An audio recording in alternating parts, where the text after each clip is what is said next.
Hi, Ali. Welcome to Venture with Grace today. We're live, by the way. Ah, sweet. Yeah, glad to finally been on. I know we've been trying to schedule this for some time. Because you've been very busy traveling the world, living the best influencer life. It's been a good few months. Very busy, traveling mostly for work though. Yeah. Wait, so do you want to talk about the trips? By the way, I feel like you're one of the most like first of all, like your content is so good. Before like I got like a quick DM from you, I was like literally in shock because I've been watching your content nonstop for like month because you have like the best tech news. For the audience who didn't check out, like I'm pretty sure if you work in tech, you probably seen at least video from time to time pop up on your either TikTok feed or like YouTube feed. I'm a huge fan of like everything you have done, and like also like your tips on how to grow on like social media is like super spot on. I really want to highlight this for the audience who didn't know Ali before. So why don't we start with like, who you are and then how do you got into, making content? We could Yeah, we could sure. start from like your Siemens So, era. yeah, I guess so today Alementary is technically the most viewed emerging tech channel on YouTube. But my background is not in making videos, it's not creative, anything creative. I studied engineering at university, then I did data science, worked as a product manager in startups, like things that are very much like unrelated, like no film or creativity like involved, at least in like artistic sense. But about maybe half a year through like one of my jobs out of university as a product manager, I was looking to stretch myself more intellectually. And I just started growing interest in making videos. It always seemed cool to make some kind of movie. And judging the landscape, like with TikTok on the rise and YouTube Shorts just released at the time, it seemed like making vertical content was the no-brainer. It was something where it was a period in history, maybe even like still in this period now, where you had the highest chance of getting surface and getting attention because you can make the same piece of content, post on multiple platforms. That piece of content is also 10 times less effort than what traditional YouTube videos look like, 10 times lower quality. You get data 10 times faster. It was a no-brainer. I thought it was going to be easy. Turns out like it wasn't really that easy. My first 250 plus videos on YouTube, you can even scroll back now and check. Basically, Mhm. nobody watched them. A few hundred views, maybe a few thousand maximum. It took a long time to start getting attention, but after about a year, like 10 months ish, about 250 videos, the channel started getting picked up. We did 80 million views in a month. And since then, things have been good, usually tens of millions of views every month. The focus is on trying to get people outside of the tech bubble interested in the future and being more optimistic and knowledgeable about the future. So when they look at something like AI, they don't think of the Terminator, but they think of like the hundreds of apps in their phone that use it.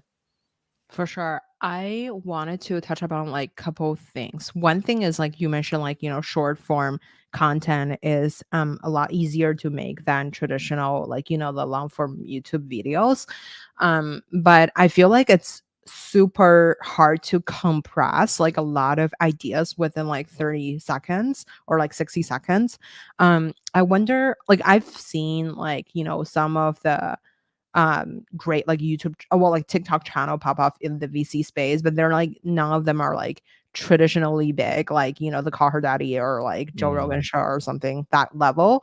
I wonder why is that? And like I feel like your content has amazing exposure, and I wanted to learn from you on like, since you have worked with many like tech startups or like tech brands to help them go out viral, what are tips that you would give them to, make something really huge? I think let's start with the first part of like that start of that question. You mentioned it's very difficult to compress a lot of information into 60 seconds. That is often one of the most common problems in this space. Like when you're talking about something very technical, in tech, it's Mhm. very easy to give too much detail. But really, there are only a few pieces of information that are really important. There's some piece of information that's important for you to get lots of attention. So like for you to create a really strong hook. There's a piece of information that might be really important in understanding how what you're talking about works. It's usually one sentence. Like if you, as a startup, you have to be able to describe what you do in a sentence. Mhm. And there's usually one piece of information that challenges the person's opinion if you're trying to do that, or converts them into the sale.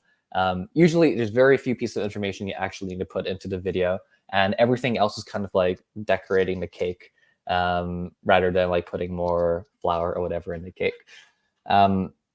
So I would start there. But the number one thing that I would suggest, if forgetting that piece of advice that almost everyone should do, is, and this is very transformational for me, it's just looking at the start of your video, looking at your script, or just, I don't know, the visuals, and think like, how many people could actually be interested in this? My first few videos were about product management. Not a lot of product managers on YouTube and TikTok.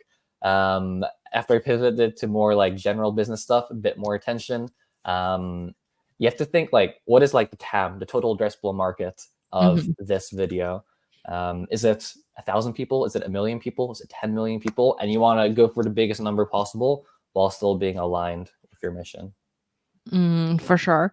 I feel like I've always like hearing people who gave like the opposite advice in the tech community. Like, nowadays, if you're like emerging manager starting a fund, like people will literally mention like, just go into like a one specific niche area and then really own it. But Mm. as for like a content to pop off, like I've also heard of the advice that like, posting something for like your one friend and then like see if it'll Yeah. like just penetrate that market. So like people with that market will become your huge fans. And then at one point, maybe when you got like a certain type of traction, and then you can go for like the bigger TAM people. But Mm. I wonder like what's your thought process on that? And like if let's say if you're like an emerging VC fund focusing on deep tech, what would be your go-to-market strategy for like the launching content to make it go viral? Sure. It's actually a great question. I can make this super, super logical.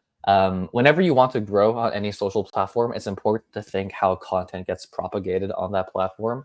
So, for example, on somewhere like Twitter, I'm not very familiar with it. It might work really well to be very niche because a lot of the growth comes from your reply. So, you want to reply Mm, to people within the exact niche you want. mhm, That makes sense. But if you're looking at most video platforms like YouTube, TikTok, Instagram, the way content gets propagated is based on this algorithm, like especially at the start, when the algorithm doesn't know who your audience is.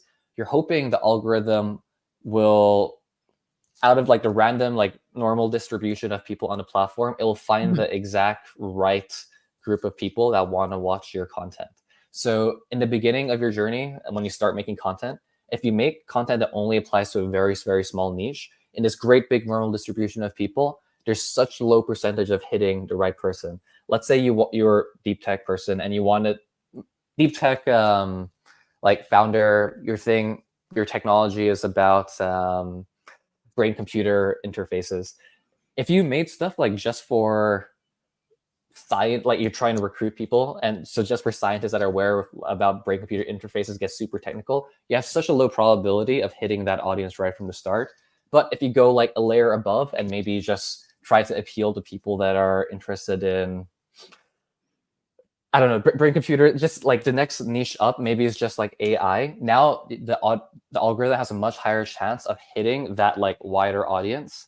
And then now your next piece of content, you can start to optimize within that niche. It's otherwise like if you try and go for this like very small niche immediately, you can spend so long just like spinning, not getting any data on whether your content is good or not, because the algorithm keeps like missing the right person.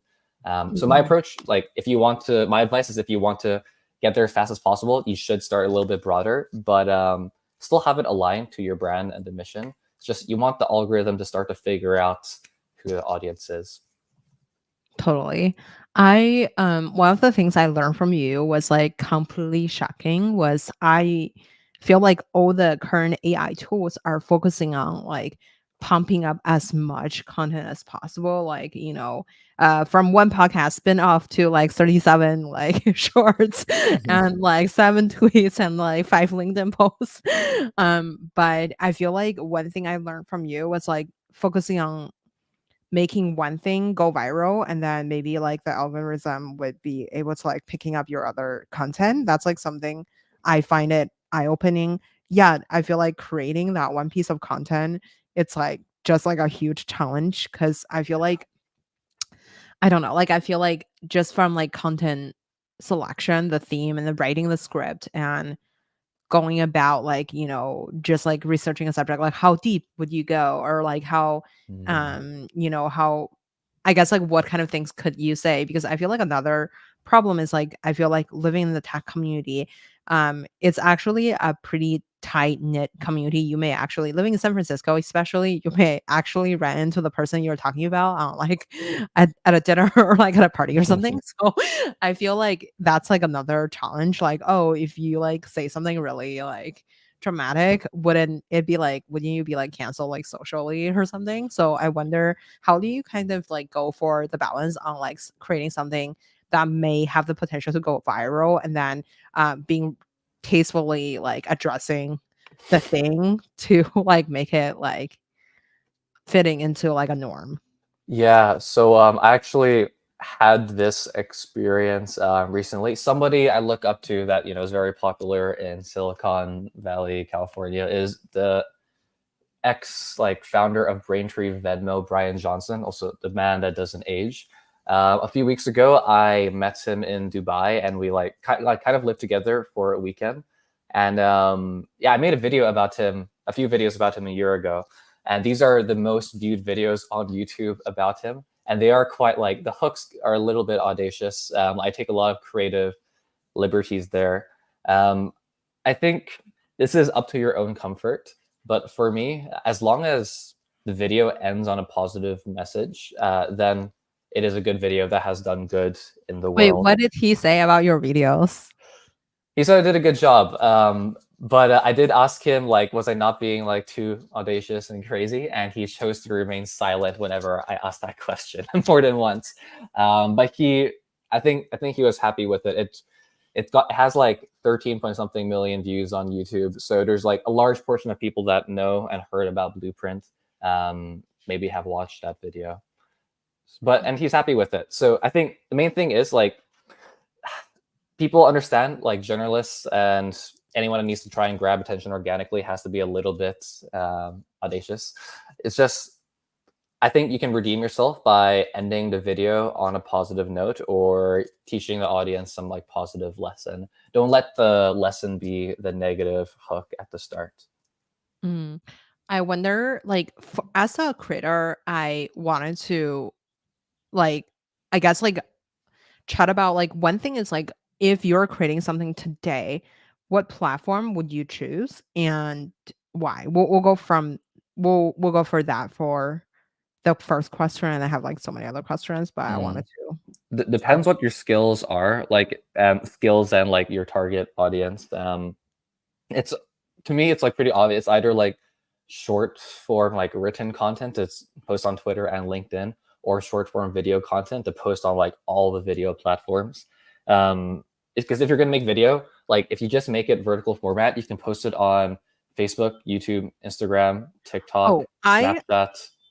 So I wonder, I have a question for you on that. Like one thing is like I feel like people don't really realize like how much work goes into creating the content. And I feel like for each different like vibe, content takes different skills. So for podcasts, I don't think, I would argue it's not about like content marketing or whatever. It's more about like business development. As for like are you there? Sorry, like I think you froze. Okay, so I think we froze for a minute.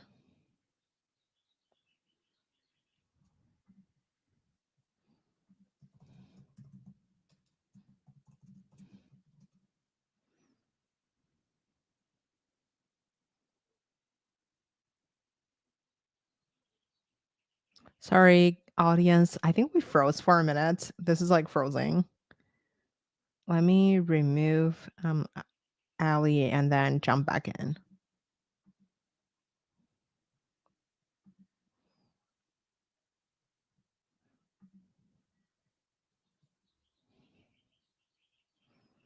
Hi, audience. So we Uh, like we have a tiny technical difficulty, and then I think Ali is jumping on right now.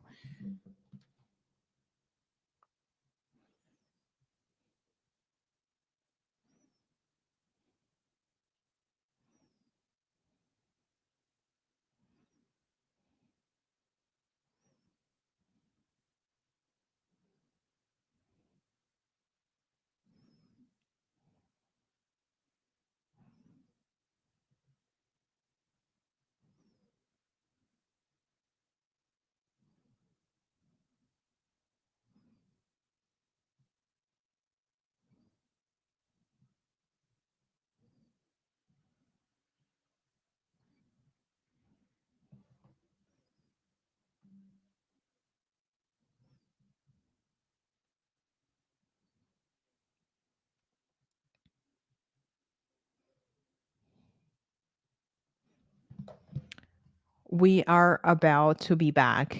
Sorry, we have some technical difficulty. Sorry about Oh, okay. the internet. I think there might be an outage or something, and then Oh even no. it's hard to connect to. I'm on a hotspot now. Hopefully, it stays. Oh my god. Thank you for using the hotspot. But anyway, so I feel like for we're talking about like different type of format of content is like Mm, taking a different type of like people to pull it off.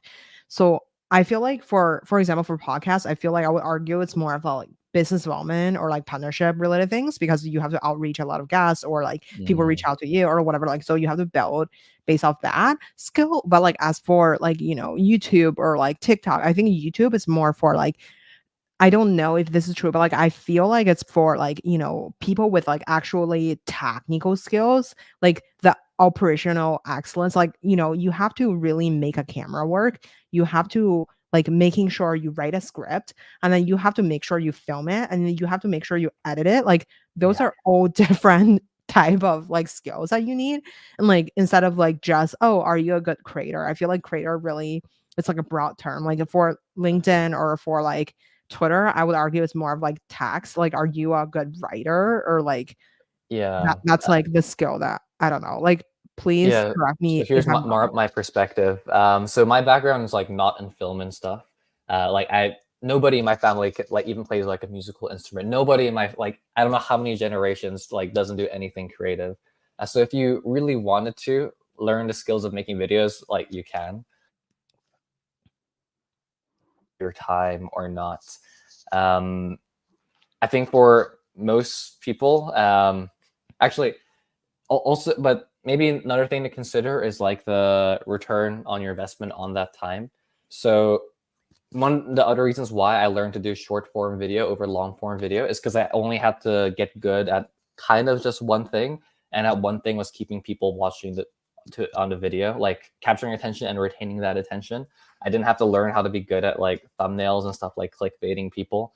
Um, but you can extend that even more to like Twitter and LinkedIn. Like now, the only skill you have to learn is writing, whereas with videos, even though the skill is keeping people watching, it's still writing and like producing, editing, filming, all of that.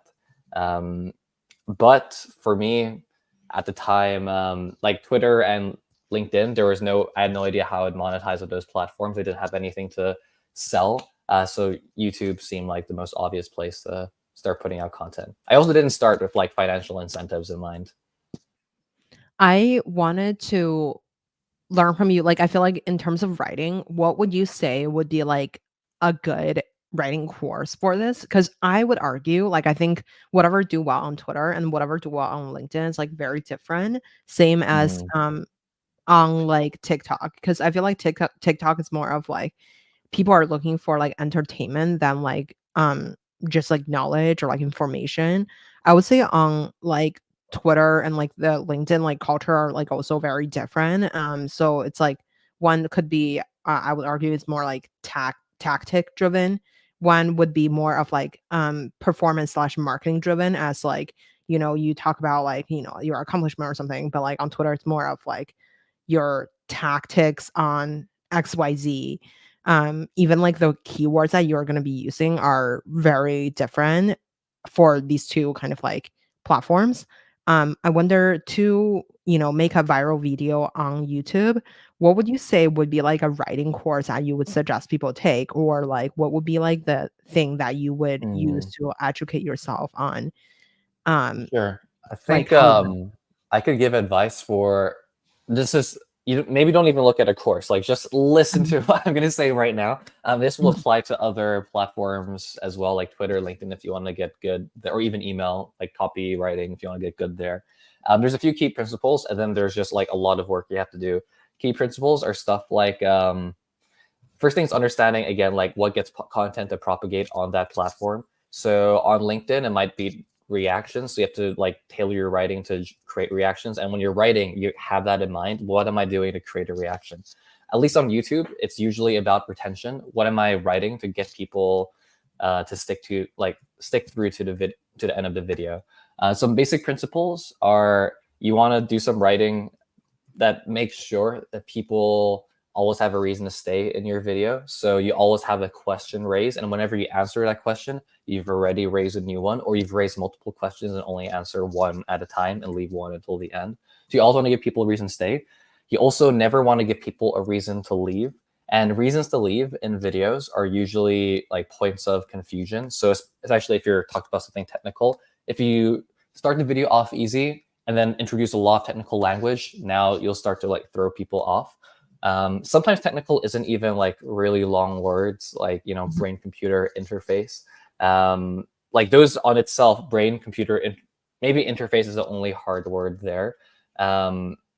Like if you look at it from like number of letters and all of that, it's just sometimes like the concept can be difficult. Like AI, just by saying that, now you've introduced for some people Terminator robots in their head.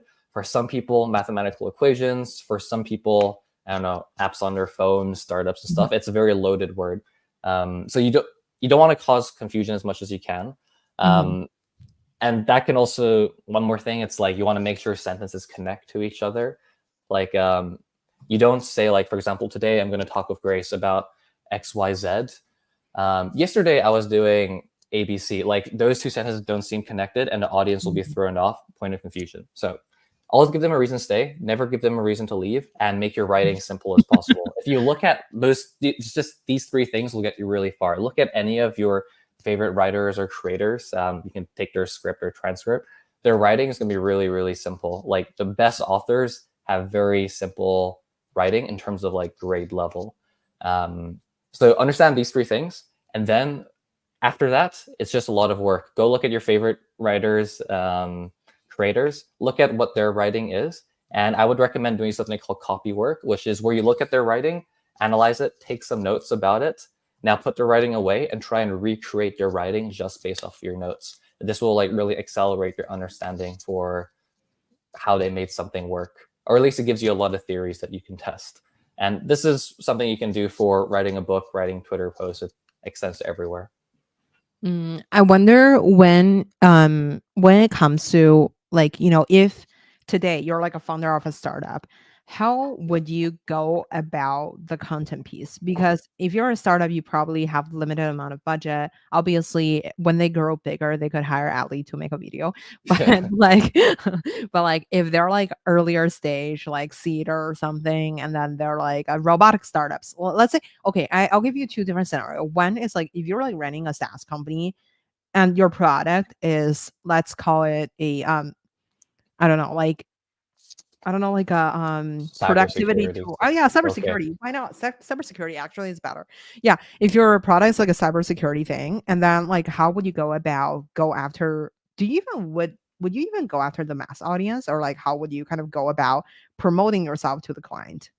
Yeah. So I'd say like if you're a startup, content is of course great because it can be low cost. But for what you like, the reason to go with Facebook or Google Mhm, ads is because you have more money than you have skills. The reason to go mhm, with like content is if you mhm, have more skills than money. mhm, So like it's going to take you time and commitment with cybersecurity. And this extends to like most SaaS where something might traditionally seem boring, like it's hard to think of something more boring than like cybersecurity SaaS. Like I'm visually, it just sorry. doesn't look Those good. are like my majority of like guests are doing, but anyway, keep going. Actually, well, I'm only saying it because we're working with a brand to make videos about them and their cybersecurity software, and I think we've made a very compelling video. In this case of cybersecurity, our angle was to like talk about like very big like hack that happened. Like hackers are Mhm. a concept that's universally interesting to a lot of people. You know, you make movies about it, you have spy movies. Hackers are like just interesting, and cybersecurity, like security attacks happen all the time. So no matter like what SaaS you're on, like think about the problem your solution is solving. And if your solution is boring, really focus on a problem and think, how can you make a lot of people interested in this? So cybersecurity, it could be people's passwords getting leaked. That's very personal. People's personal information getting leaked, people getting scammed or bank accounts getting drained. Like these are life-changing issues for people that suffer from this problem. Mhm. And people respond to life-changing issues. Just think like, if your solution is not interesting, look at your problem. How can I make this problem interesting and relevant to a lot of people? Mm. I'm taking notes. So would you say like what would you like if you're like the CMO of this company, how would you do like the go to market? Would you be like, let's just purchase like 1,000, I don't know, Google ads or something to targeting certain keywords?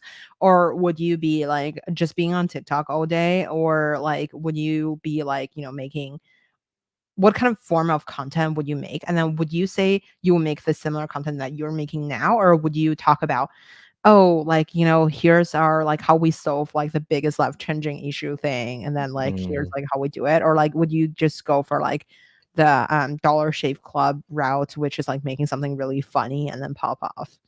How would you yeah. like pull this off? So for me, like imagining like I'm a startup with no funding, like or no money that I can spend on marketing yet. We're all it's all on R&D. You have to go up like the channels that can be cheap and scale up to be expensive. So content's one of them. Cold email is another.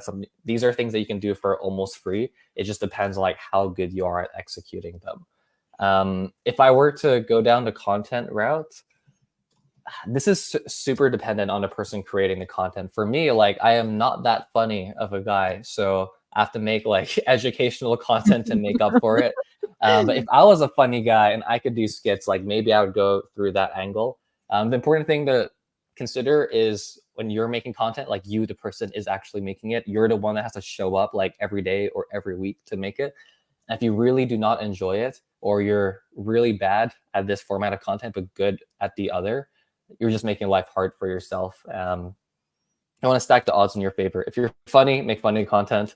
If not, make educate. If you're good looking, make content around being like good looking. If you're none of those, you can make educational content. I think you're very humble. I think your contents are like very like entertaining, and then I don't think you're bad looking. But in general, I wonder if you're like an average startup founder.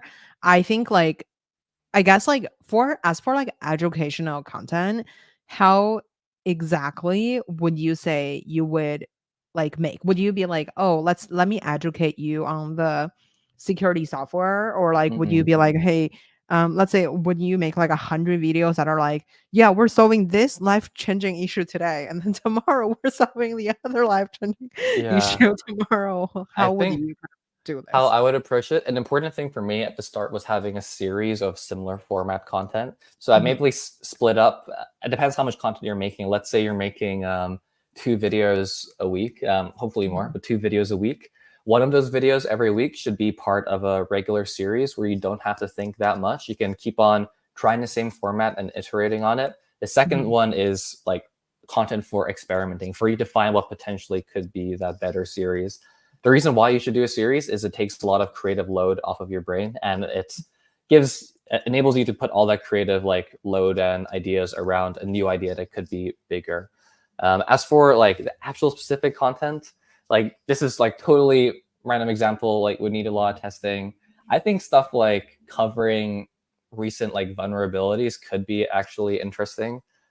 Security like attacks happen all the time, at least on a probably on a weekly basis, maybe a monthly basis. Like a large brand gets attacked, and a large brand is a way to get attention. The thing that stuff that I might experiment with. You probably have to. The thing is, like with always making content about the problem.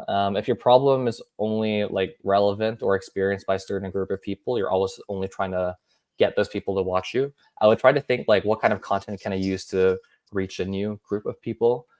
So maybe if, for example, I'm trying to reach buyers and decision makers, these would be like, CISOs, like very chief, very senior cybersecurity guys in a company. I don't know, think about what problems they would be concerned by. It might just be more general business stuff. Yeah, you have to start from like the person that you hope to watch the video. What kind of stuff would they be interested in? Hopefully, a lot of people would be interested in that too. I wonder, I feel like, for example, the CISOs, I would imagine they would read like a Chief Information Officer magazine or like subscribe to, I don't know, Fortune CISO newsletter or something. That's what I Yeah. assume like people would do. But as for like, content on the video end, um, like I guess like for you to even targeting them, it's like a very specific group. I wonder if there's any keywords or like I wouldn't say hack, but like, is there any tips for like actually being set in front of these people? Because I don't even know what would be like, Mm, would they even be watching videos? I feel like I've seen people who are like very successfully with their career, but like when they're watching videos, they mention like if they're on TikTok, they would watch like, Pat's video or something like to like yeah. relax. I wonder what would be your thought process on like even having the Mm. right method to kind of like reach them? Yeah, I have some like examples of this on our channel where we made a video about like this one specific founder or one specific person. And like a few months later, that person would email me, be like, I saw your video. So it is like possible if you reach enough people to organically Mhm. get to this person. Because you don't, if you're making a video like for one specific person, like if I really wanted Grace to see my video, um, Grace doesn't have to be the one to watch it on her like YouTube. It can be somebody that she knows. Grace knows 100 people, 1,000 people, 10,000 people. One of those might send it to Grace. Um, Failing that, if you make a video that just gets traction anyways, and it is about a person or their company, I bet if you email them saying we made a video that's got 100,000 views, a million views about you, you want to see it, they will 10 out of 10 times like respond to you. So you might just have to be a little bit creative if you're really just trying to reach one person. But if you're more on the earlier stage in terms of content, how would you pull that off? Because I feel like for you, since you already have like a billion view, literally a billion views on the internet, it's very different than like if someone has like, less than 100 view per video, and then even if they make this, like, would you say it would like have like a similar effect, or would it be people will be like, oh my god, this is like a scam because this is like Mm. so low in If views? you're at the 100 view like all the stuff I said, it only, of course, works if you're getting attention because, yeah, people are attracted to attention. If you have not, then kind of the best thing you can do if you only got hundreds of views is just make a good video Mhm. where imagine like this person you want to reach is on the other end of the video watching it. How would they react to it? That's how you should make all the decisions when you're making the video. So then later, when you send the video to them, or tag them in it or something to get their attention, even just for a little bit, maybe you title it with their name, like Grace Gone, the founder of X, and then the rest of your title. You want to make sure that they're happy when they watch the video. Yeah, but you'd be surprised like how many like founders and stuff are kind of easy to reach on platforms like Instagram if you tag them, Mhm. because they're not used to people finding them there. Mm. How would you what like in terms of like the business side of the creator, because I think you already reached like a very different level of like a creator zone than me or like many, I'm sure like many of the audience who would want to reach this level of success. And I wonder in terms of like content monetization, what's your suggestion for earlier stage content creator slash like people who are trying to either brand their company or getting paid for things that they work really hard on? Yeah, I'd say like definitely don't do what I did and try to survive on like platform revenue. For like the longest time, most of my money just came from YouTube AdSense, which on shorts, if you get, I think it was like you get like $1,000 for every like 20 million views. So it's like pretty hard work to like get pretty close to minimum wage. So I would not rely on that. Um, for me, like there should be your goal should be to like be able to monetize every video in some way. Like there should be something the audience can do that generates revenue for you. For me, because I don't have a product, that means working with a brand. Actually, for us, like working with a brand actually usually makes a better video that performs better anyways. But if an audience is able to do some action, like go and follow that brand, click on their website, like buy their product, there's revenue being generated for somebody, and maybe I can extract some percentage of that.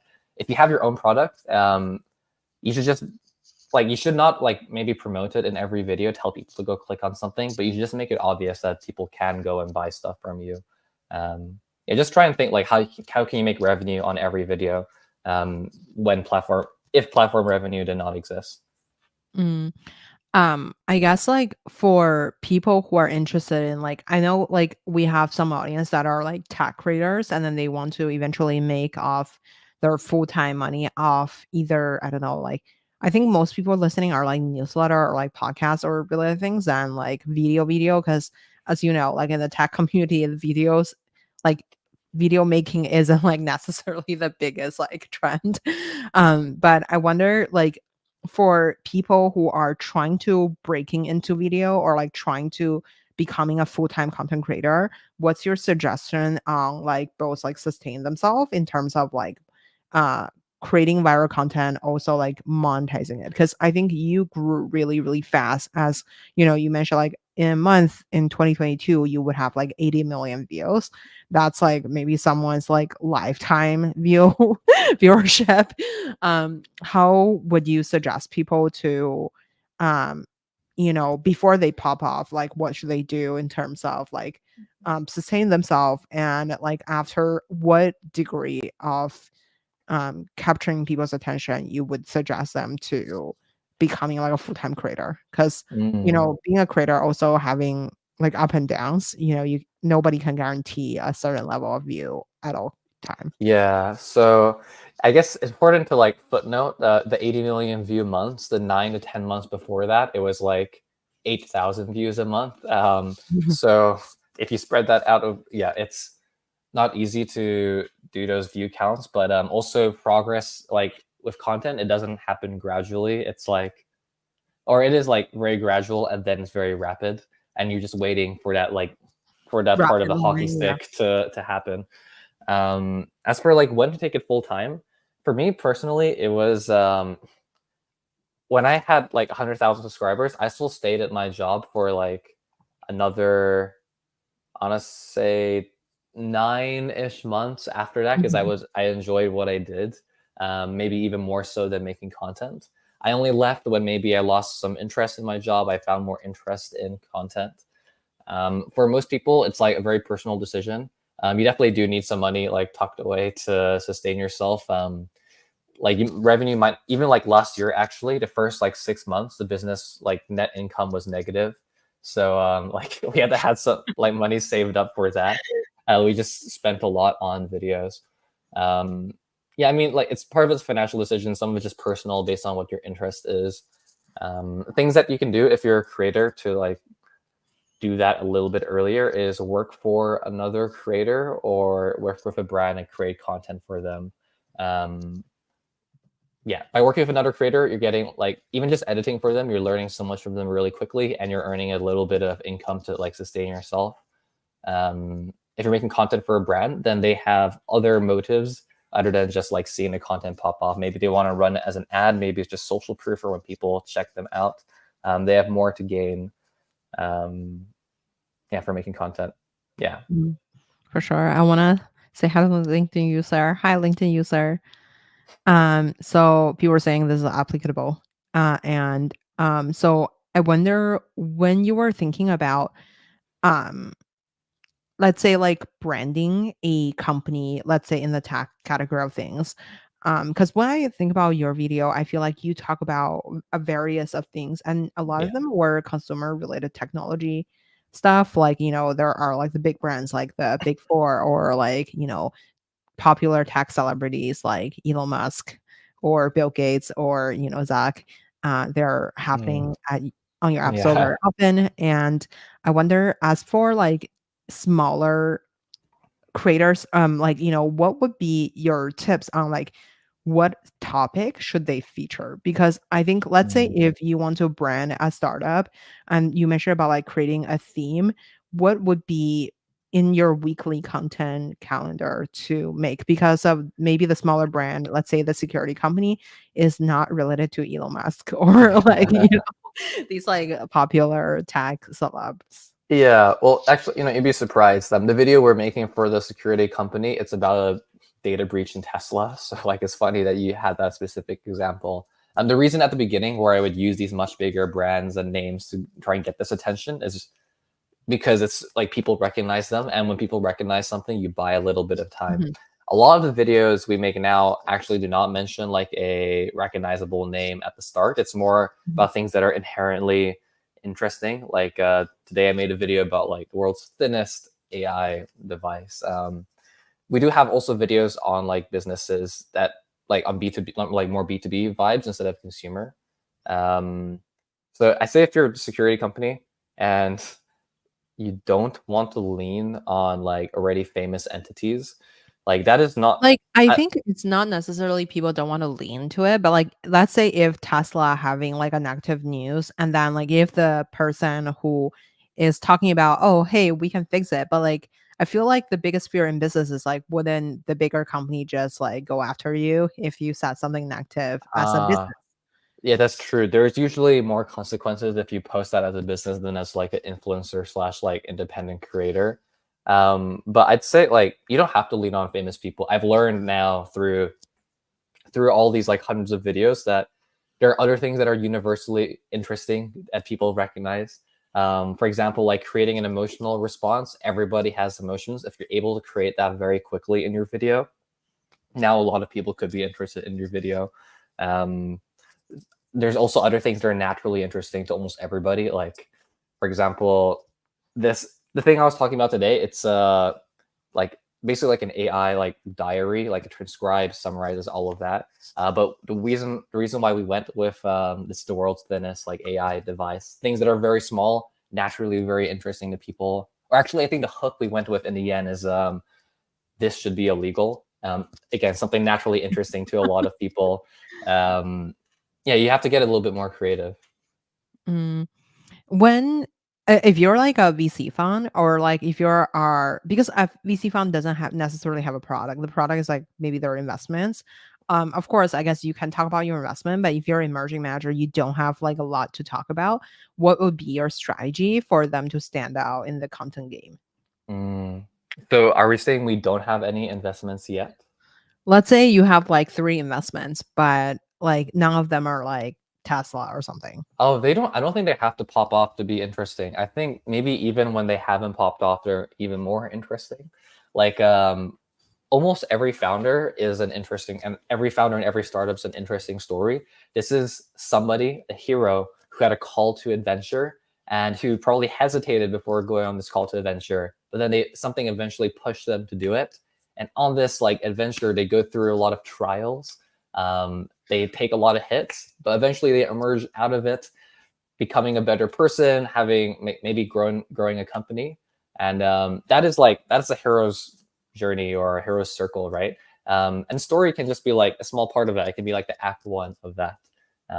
You just have to again like make if you're making a video about a founder, make this founder like interesting or relatable to someone that would be watching. A great company doing this right now.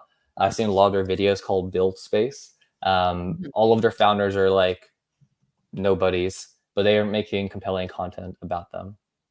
It's called Build Space. Build I'll space, I'll yeah. definitely check it out.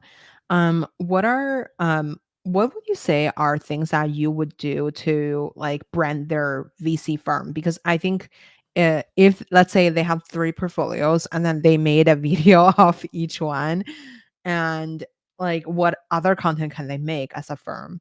Wouldn't it be like Mm. educational content about the space in general, or like about like how would that be a story, since it's like more about like a it wasn't a Yeah. boring subject, but it's more of like a non like universal subject. Like let's say if even if you're just using like the most recent example of like anything AI related things, like it's number one, it's like if you're building in the AI space, it's super hard to stand out as everything's AI nowadays. And then if you're building, let's say for example, you worked with like the VR glasses or like, you know, these kind of like physical products. But if let's say we're using the security people as example, there's no product and Mm, the stuff so or like you're in a space that's just like hard to articulate to the normal human being, how would you go about creating content to the audience? And let's say if your goal is to attract LPs, attract um, co-investors, attract top tier founders to join you, what would be your game plan for that? okay. So if I'm trying to basically attract other people to invest in my VC, like in one of my funds, some of it is trying to understand like why would they, like what are reasons people invest in a fund? It's like part of it is to make money. Part of it is for like brand name, like recognition, like I'm a badass, I invested in something, got a return. Like those are two emotions that come to mind. So some content can be like if you have a track record, it can be around like companies that you have invested in that have now done better.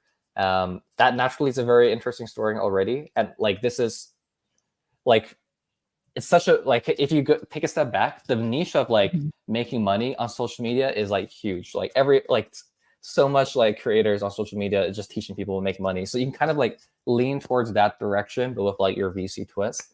But the other could be like VCs also get FOMO or like investors get FOMO from not investing in something. Like I can even imagine like you starting a video, you just record, like sit down in your podcast studio, look at your other LP, and just say like, I invested 100K in a stranger last weekend. This is why. Like that's naturally an interesting video. You can explain why you're making these investments, and like maybe just a headline is you have invested a lot of money into it. Yeah, I might go like through one of those two angles, like explaining why I did something, dropping big numbers, and the other is something to do with like track record or explaining why someone did so well. How did they spot this like insane opportunity? Like maybe you're not the one that made the investment into Uber, but you know the story of somebody that did and why they did it. And if you can show that you understand why they did it and like maybe how you would do it today, that could convince someone to invest, you know? Mm. I think you're I like really love like your creativity, and I wonder like how do you shape your content diet to come up with these ideas? I'm sure like one of them is Mm, like consuming a ton of content, but what content would you consume? Because I think I would consume your content, but if you are not making content, what should I like watch? Because I feel like there's uh, only a few content that are like actually good in tech. yeah, I think I actually consume like very little content, like video content that is similar to mine. Um, which could be a problem. But a lot of my inspiration probably comes from like other formats of content and other niches and on other platforms. Um, and part of the way I justify this before is like to get an unusual amount of attention, you have to do something unusual within your niche. And you cannot do something unusual by doing the same thing everybody else does. So a lot of the high performing videos we've done, I've taken elements from another niche and just added my own spin or my own insights to it. Like now, one of our most viewed videos with like 30 million views, it's a street interview video. That was the first street interview I've ever done. Um, and the way we executed that was by watching other street interviews and adding our own knowledge on how we make videos work and mixing that with what we learned from other niches. So for me, it's about like just watching a big variety of content and getting a lot of inspiration. There's probably some like quote that I'm forgetting. That's like, you know, creativity is directly correlated to like the variety of inputs you have. Like the more stuff you experience, the more creative you're able to be. Mm. I guess like when it comes to running a business as a creator, what's your outlook on tech? I know it sounds so broad, but like where do you think like technology and content is going. Like now we've seen a lot of people popping up from TikTok, and then like, I feel like in the tech community, I feel like a lot of people are leaning into podcasts and newsletter. And when I guess like where would you say like the content of tech is like shifting towards? And would you say we'll see like a holograph in like the next 3 years, or would you say it's more of like, I don't know, like listening to something in your VR glasses? I guess since you're also closely following tech. It's kind of hard to see video content go away so quickly. Like we would need a very, very significant like paradigm shift for video content the way it exists now to go away in 5 years. Mm. Maybe the more like actionable advice people can take right now is there's a lot of formats that have not been done in tech and are super undersaturated. Like for example, street interviews. Nobody like does street interviews related to tech for some reason, even though they could perform well. Like maybe that's more short term. More long term, I don't know. If you look at all the trends now, like the way like content duration is trending is people are preferring very long format content or very short format content. Stuff in the middle kind of gets lost and doesn't get pushed. As for like, VR content, holograms, who knows? I think it's possible. Like we will want to enjoy certain kinds of content in that environment, but we will still want, like, for example, there's some content you want to watch on a TV, some content you want to watch on your phone, some content you want to watch cinema, on your laptop, live. There are always like maybe new surfaces of content will emerge, but the current surfaces won't go away that quickly. I mean, like TV is still like traditional TV is still around, even though it's clearly like inferior to most new surfaces. Mm. As a content creator, how would you identify your audience? I guess like if you're if you have like a user profile for your audience, um, what do you think they are? Are they, I don't know, like 25 years old person living on Mm. top of your city, working in tech as a product manager, or like would you say? Uh, this is super interesting. It really, we found it really just depends on the video. Like we have videos where like our average for a channel is an 80% male audience. But if we make a video about biotech, it becomes like 65% female. Same thing happens Why? with like regions. If we talk about a Indian founder, it goes from being like 15% Indian audience to 50% Indian audience.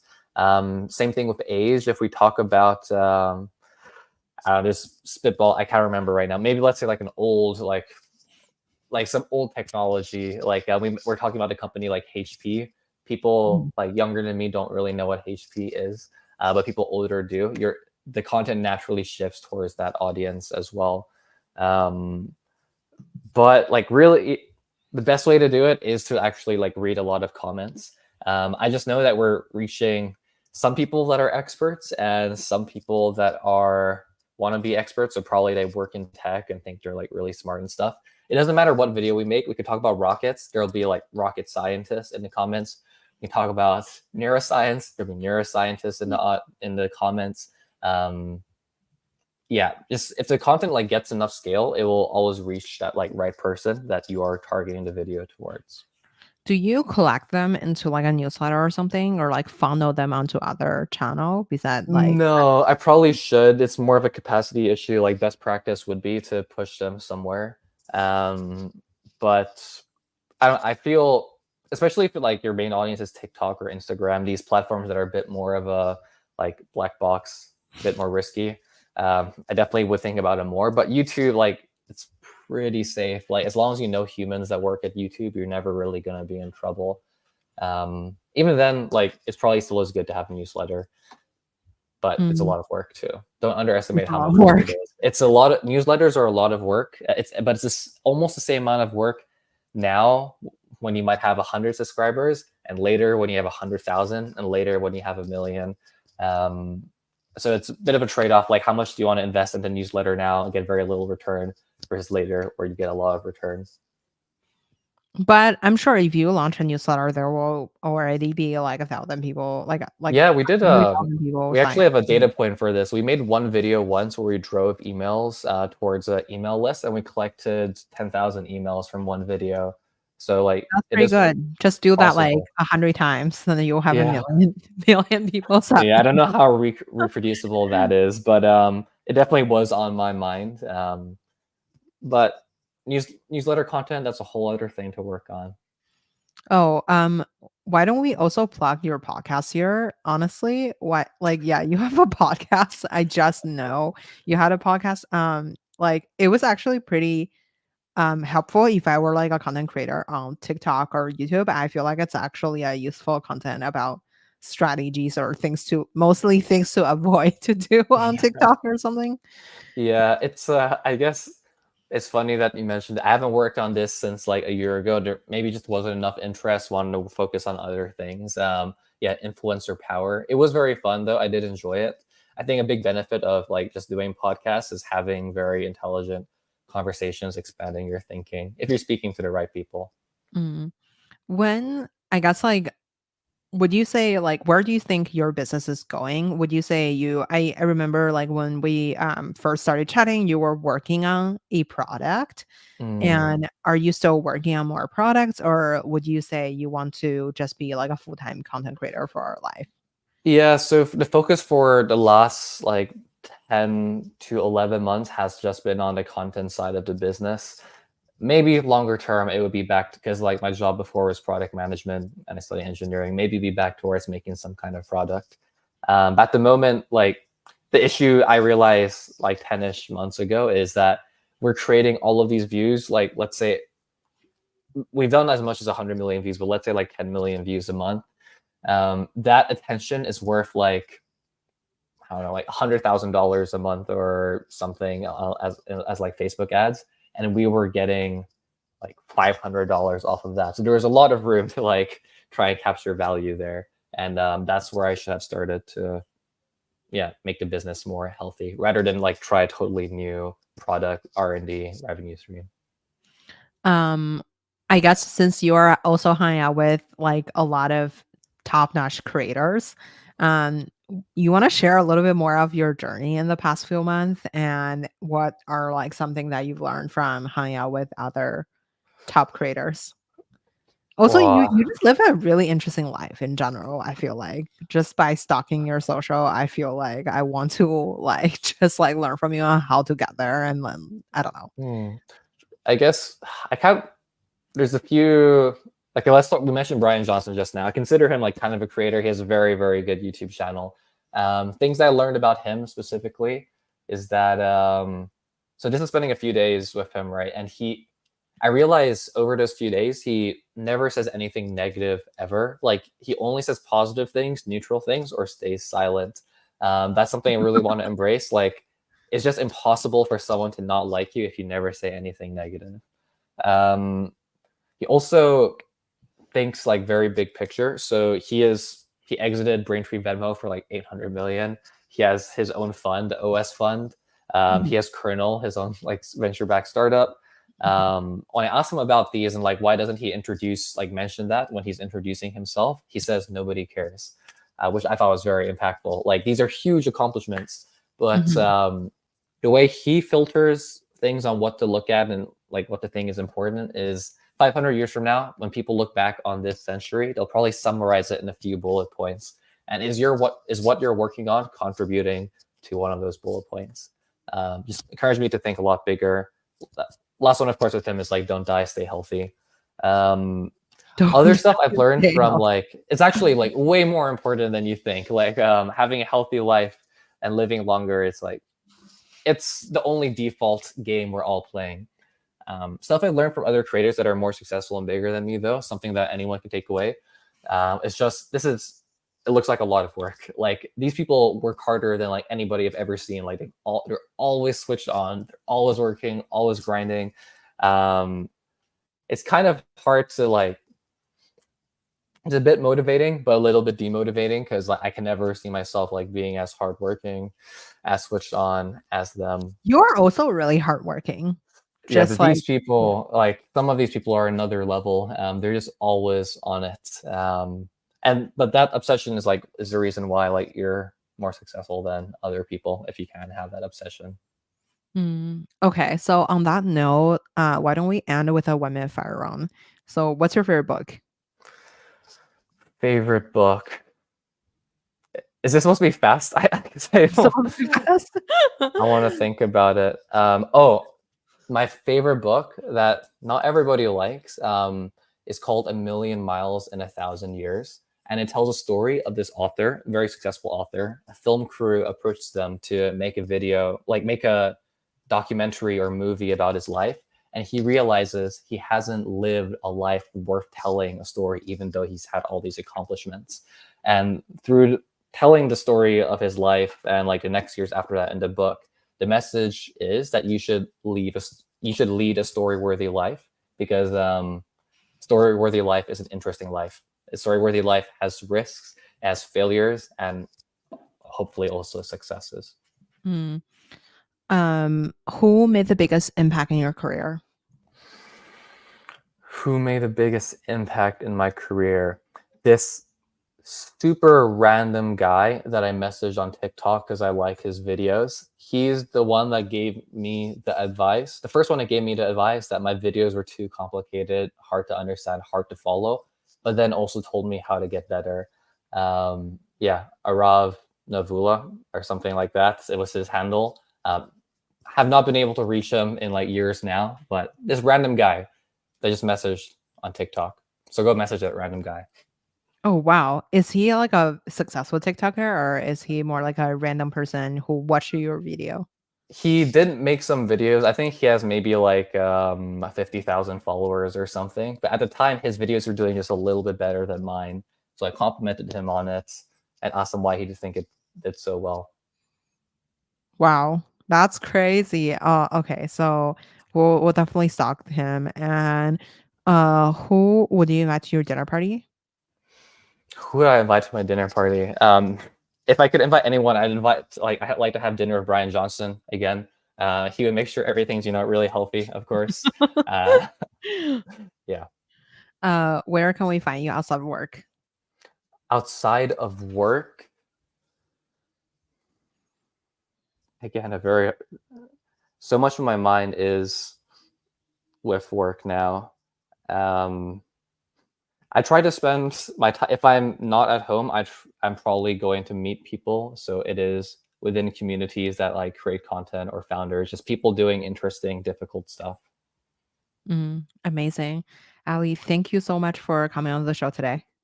Yeah, no worries. Thanks for having me. This was a long time coming. Oh my God. Thank you. Okay.